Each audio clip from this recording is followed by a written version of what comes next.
Good morning friends. Today I'm going to tell you a little bit about the paver block fixing in the pathway.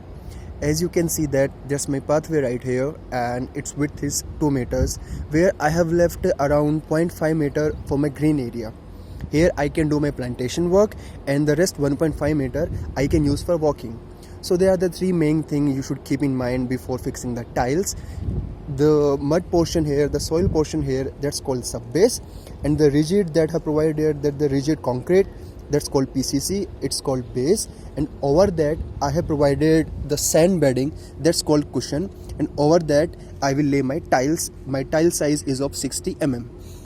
So I'll tell you one thing now. What are the main reason of providing cushion? That's my subbase. I have to excavate the soil, compact it so that there won't be any further compaction, and over that I will lay my base layer. My base layer consists of plain cement concrete. As I've already explained you what is PCC and why it is used. The approximate thickness of my PCC is 100 mm, and over that I have laid 20 mm cushion. Now what's the purpose of this cushion? Because when we lay concrete, there are chances that it might not be perfectly smooth. So to fill the gaps, to avoid the voids, to avoid the unevenness, I have to provide the 20 mm cushion so that my surface will look even, uniform and plain, and over that my tiles can be laid. Now there's one more reason of providing this cushion. What is the purpose of that? As you can see right here, when I lock my tiles, the locking isn't proper yet. There's still some voids, some gap between them. So I'll lay a layer of sand over them so that my joints can be filled like that. This. So guys, now this I'll sweep right over here. I'll use a broom and I'll clean it so that the sand go into the proper voids and it got filled.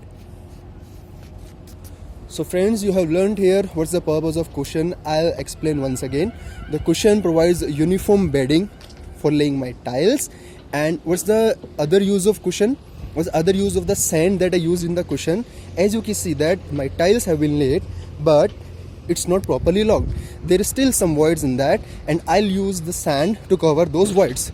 Now one thing you should keep in mind, that the sand I use for cushion is of course, can be of course or fine, depends on the availability of the sand, but the sand that I'm going to use for filling these voids, they should be fine, because the gaps are very minimum, the gaps are very small, the coarse sand won't fit into them, so we have to use fine sand. I have collected here two types of sand, one for bedding and one for filling the voids. So I hope you guys learned something about the paver block. I didn't get into the technicalities, but I hope you get the idea how to lay the paver block and what are the things that one should keep in mind. Have a happy learning. Thank you.